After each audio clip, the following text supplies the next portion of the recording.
हरियाणा मांगे हिसाब अभियान के तहत बादशाहपुर विधानसभा क्षेत्र में रेजांगला चौक से कृष्णा चौक तक पद यात्रा शुरू करने से पहले सांसद दीपेंद्र हुड्डा ने रेजांगला चौक पर वीर शहीदों को नमन कर श्रद्धांजलि अर्पित की। इस दौरान सड़कों पर उमड़ी भीड़ को देखकर सांसद दीपेंद्र हुड्डा ने कहा कि बीजेपी सरकार ने अब तक एक भी सवाल का जवाब नहीं दिया है।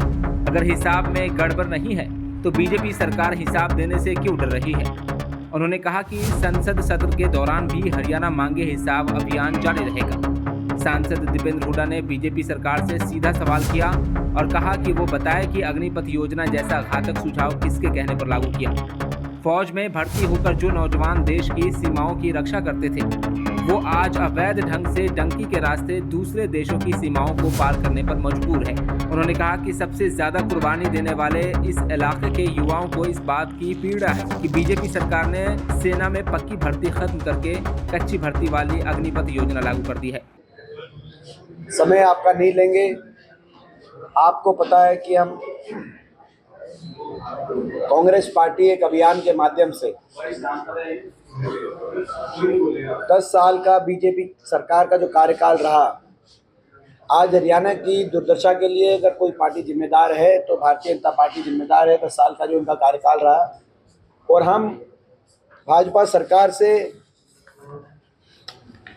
10 साल की हरियाणा की जो बेहाली है उसका हिसाब मांग रहे। कांग्रेस पार्टी का अभियान हरियाणा मांगे हिसाब, हरियाणा मांगे हिसाब के माध्यम से हमने आपको ध्यान रहे 10 दिन पहले 15 प्रश्न 15 सवाल भाजपा सरकार से किए थे कि इन 15 सवालों का जवाब दे भाजपा, लेकिन एक भी सवाल का जवाब इन 10 दिनों में नहीं दिया गया।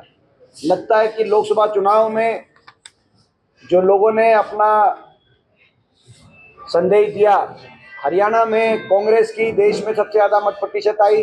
ना सिर्फ 5 लोकसभा सीट हमने जीती, लेकिन बीजेपी से ज़्यादा मत प्रतिशत और बीजेपी से ज़्यादा विधानसभा सेगमेंट्स में हमारी लीड आई हरियाणा में। आपने देखा, शायद वो भी संदेश भाजपा को समझ में नहीं आया और हमारे किसी भी एक प्रश्न का जवाब बीजेपी ने नहीं दिया।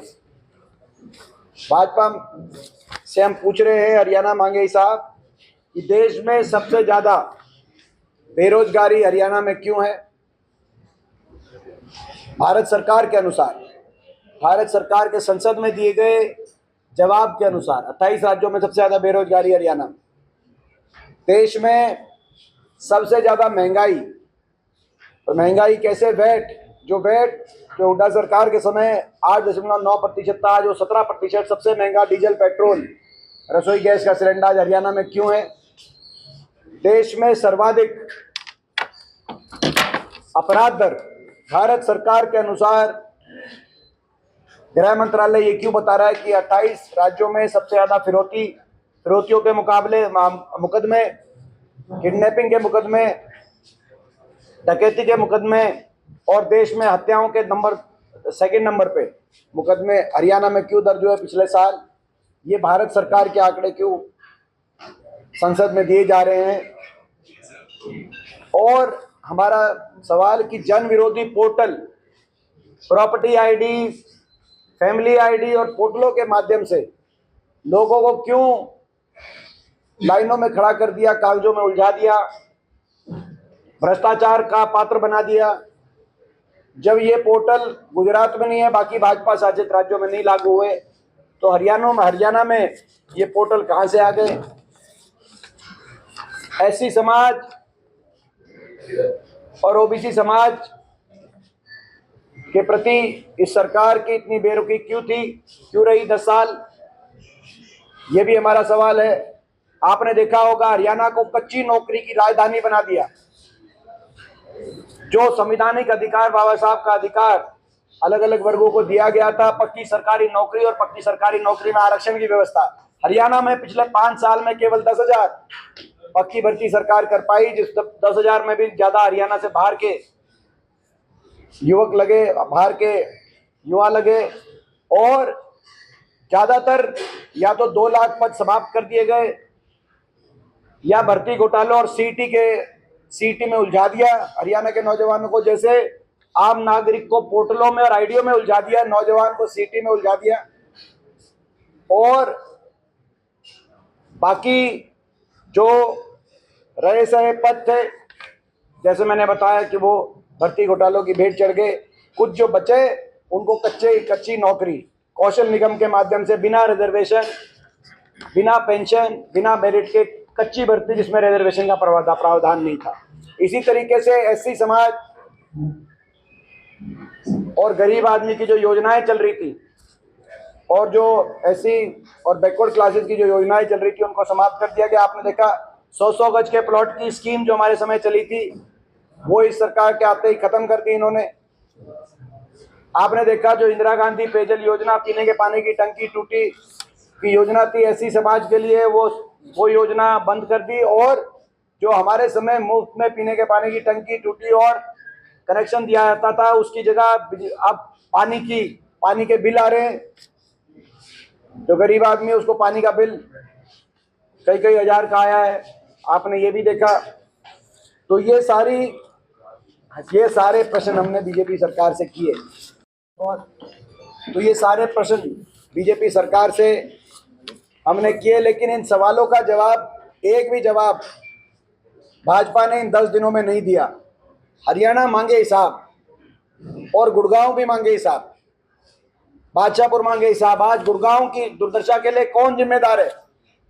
आज आपने देखा होगा गुड़गांव की सफाई की व्यवस्था, मैं समझता हूं कि आज गुड़गांव, जिसको मिलेनियम सिटी के रूप में कांग्रेस की पूर्ववर्ती सरकार, हुड्डा सरकार के समय आगे लेके जाने की सोच के साथ गुड़गांव के कदम बढ़े थे, आज वहां नरकीय स्थिति हो गई है। सफाई की व्यवस्था का कोई वाली वारिस नहीं है। दूसरी ओर सीवरेज की, पानी की निकासी की, बारिश होते ही जल भराव की अलग अलग जगह जो परिस्थिति आती है वो भी किसी से छुपी नहीं है। पोर्टल और आईडी, प्रॉपर्टी आईडी के माध्यम से कितना भ्रष्टाचार का सामना गुड़गांव के नागरिकों को करना पड़ा है, वो गुड़गांव के नागरिक जानते हैं और आप लोग जानते हो। भ्रष्टाचार का पात्र बना दिया गया, बेसिक फैसिलिटी से महरूम रखा गया।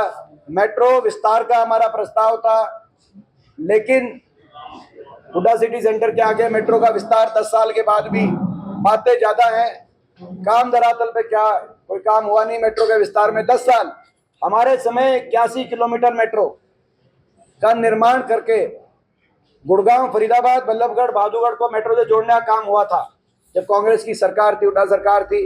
इन 10 सालों में कोई एक खंभा भी आपने मेट्रो का नया देखा हो? बातें होती हैं, लेकिन धरातल पे कोई बात उतरी हो तो आप बता सकते हैं। स्वास्थ्य की सुविधाएं, जो गुड़गांव का अस्पताल है उसकी क्या स्थिति है? उसमें डॉक्टर्स, जितने पद हैं उनमें से ज्यादातर रिक्त हैं, डॉक्टर नहीं। ज्यादातर जो पेशेंट्स हैं उनको रेफर कर दिया जाता है। अस्पताल में डॉक्टर नहीं है तो स्कूलों में, सरकारी स्कूलों में टीचर नहीं गुड़गांव में। सफाई व्यवस्था की कोई ध्यान नहीं, सरकार के यही काम होते हैं। बिजली के जो कट लग रहे हैं पूरे गुड़गांव में, वो भी चीजें छुपे हुए नहीं है। आज ऐसी स्थिति, गुड़गांव की जो दुर्दशा हुई है उसके लिए भी ये सरकार जवाब दे। गुड़गांव मांगे हिसाब, हरियाणा मांगे हिसाब। ये हमारे अपने प्रश्नों का जवाब ये सरकार नहीं दे रही है। तो इसीलिए हम पदयात्रा के माध्यम से, मैं हर विधानसभा में तक पहुंचकर इस अभियान को लेके जाने का हमारा प्रयास है। और दूसरी ओर हमारा कांग्रेस का एक एक कार्यकर्ता घर घर जाकर ये भाजपा के 10 साल की सरकार की विफलताओं का पुलिंदा और ये प्रश्न हर द्वार तक हमारा कार्यकर्ता लेके जा रहा है, और साथ में कांग्रेस के हमारे संकल्प भी हम घर घर तक पहुंचा रहे हैं। मैं आग्रह करूंगा आदरणीय राज बब्बर जी से कि इस हमारे अभियान के संदर्भ में वो भी अपनी, देखिए 10 साल कुछ किया नहीं, इनकी घोषणाओं में भी ये 10 साल की अपनी विफलताओं को स्वीकार कर रहे हैं। इनकी एक एक घोषणा, आप एक एक घोषणा देखो, कह रहे हैं कि भाई अब हम आने वाले समय में मुख्यमंत्री निवास के दरवाजे लोगों के लिए खोलेंगे, यानी कि 10 साल तक बंद थे। अब खोलेंगे का क्या मतलब, 10 साल खुलने चाहिए थे, आपने देखा होगा। फिर कह रहे हैं सोनीपत जाकर कि एससी को जो कांग्रेस की स्कीम थी 100 गज के प्लॉट, उसको दोबारा से हम शुरू कराएंगे। 10 साल तक माफी मांगो एससी समाज से, माफी मांगो बैकवर्ड समाज से। हमारे समय 4 लाख एससी और बैकवर्ड समाज को 100 गज के प्लॉट देने का काम कांग्रेस ने किया था। 10 साल तक उस स्कीम को बंद करने के बाद अब आप सोनीपत जाके कह रहे हैं कि अब उन उस स्कीम को दोबारा शुरू करेंगे। फिर इनकी एक बात आई कि अब अग्निवीर को, जो अग्निवीर आ जाएगा 4 साल के बाद, हम उसकी भविष्य की असुरक्षा को समझते हैं और उसकी असुरक्षा को समझते हुए 2026 से उनको नौकरी में हम आरक्षण देंगे। यानी कि अग्निवीर योजना गलत है, जो हम कह रहे थे वो मान लिया आपने। आप उनकी जो है भविष्य की असुरक्षा को आप समझे हो। हम तो पहले दिन से कह रहे हैं कि ये स्कीम ही गलत है, यानी कि नौजवानों के लिए गलत स्कीम है। फिर कह रहे हैं कि ओबीसी के लिए क्रीमी लेयर हम 6 लाख से बढ़ाकर अब 8 लाख करेंगे। अब 8 लाख तो करोगे, लेकिन क्या एक भी भर्ती होगी अब अगले 1 महीने में? यानी कि 10 साल तक जो आपने 6 लाख रखी क्रीमी लेयर, जिसमें आपने कृषि का भी जोड़ा और सैलरी भी जोड़ी, कितने बच्चों को वंचित रख दिया ओबीसी समाज के बच्चों को अपने अधिकार से। और अधिकार से 10 साल वंचित रख के अब तो कोई भर्ती नहीं होनी। जब कांग्रेस ने कहा कि हम 10 लाख कर देंगे ओबीसी समाज के लिए और उनकी आरक्षण का कि हम व्यवस्था बनाएंगे, तो अब आप 8 लाख आपको याद आई। अब तो कोई भर्ती भी नहीं हो, नोटिफिकेशन भी नहीं हुआ इसका। तो अभी तो मेरा कहने का तात्पर्य ये है, ये जो घोषणाएं कर रहे हैं, और वैसे भी सारा प्रदेश जानता है जो मैं बात कहने जा रहा हूँ, आप समझ लेना सारी बात। सारा प्रदेश जानता है एक बात को, ये काम तो करते हैं चवन्नी के और घोषणाएं करते हैं 10 रुपए की। आपने देखा, काम किए इन्होंने चवन्नी के और घोषणाएं करी हैं 10 रुपए की। घोषणाएं तो पता नहीं स्मार्ट सिटी, पता नहीं बुलेट ट्रेन, और एक खंबा मेट्रो का बना नहीं 10 साल। तो हिसाब तो मांगना पड़ेगा ना, पता चले कहाँ बुलेट ट्रेन चल रही है। हरियाणा में हम भी ढूंढते घूम रहे हैं।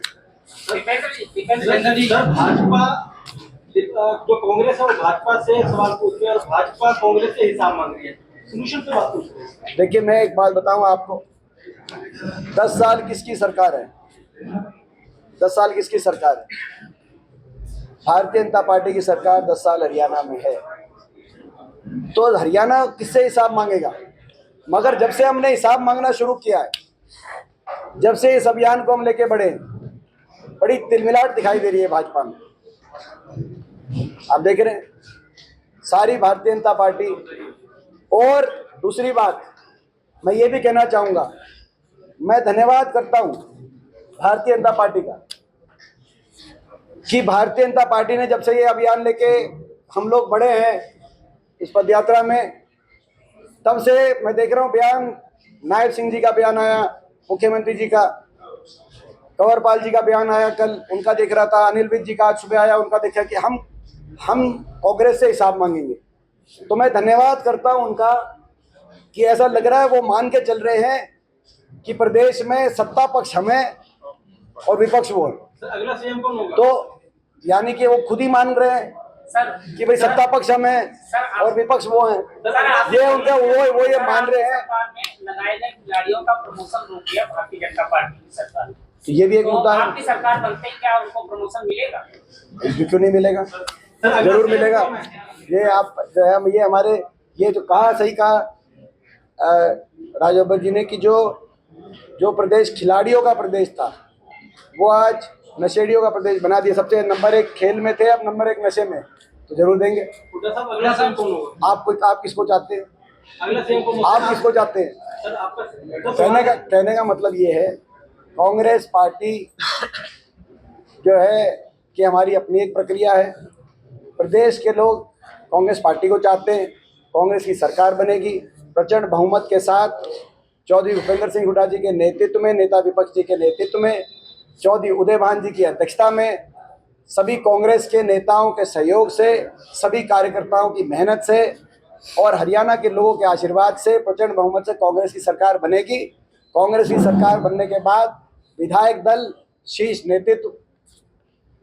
दल अपनी की बैठक होगी और शीर्ष नेतृत्व के मैं समझता हूँ कि जिस प्रकार की प्रक्रिया है उसके अनुसार हरियाणा में जो लोग जिसको चाहेंगे वो जो आप जिसको चाहो। अनिल विज ने जो बयान दिया है वो कह रहे हैं क्या अनिल विज ने जो बयान दिया है वो इशारा कर रहे हैं ईडी की तरफ कि कांग्रेस सत्ता में रह के जो की है उनका सच अब सामने आ रहा है।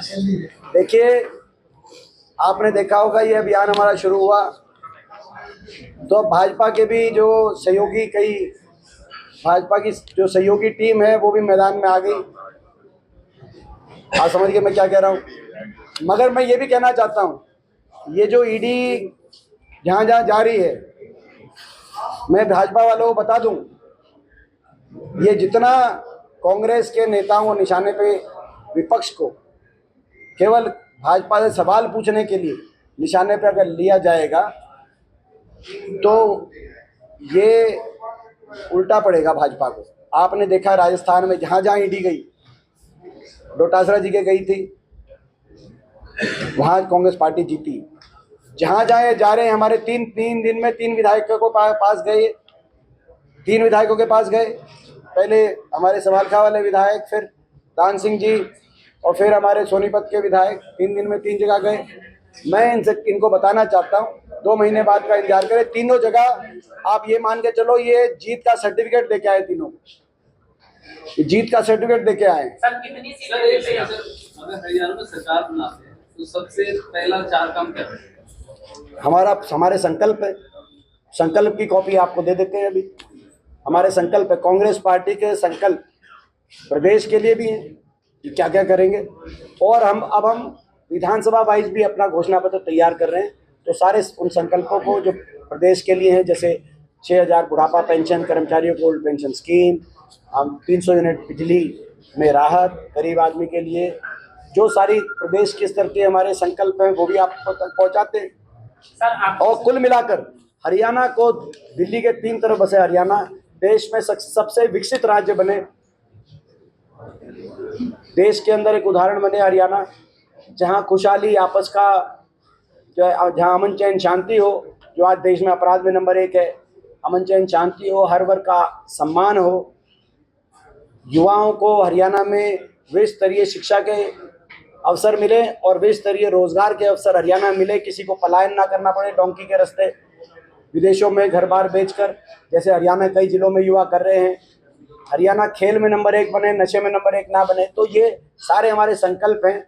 हर वर्ग को क्या राहत दी जाए वो भी हमारे संकल्पों में, वो सारी आपको जानकारी। टिकट की बात है, प्रदेश की पहचान जो है कांग्रेस के रूप में हुड्डा और शहजादी फूट बन गए, इस छवि को कैसे चेंज करें? देखिए, आज के दिन हरियाणा कांग्रेस में कोई गुटबाजी नहीं है।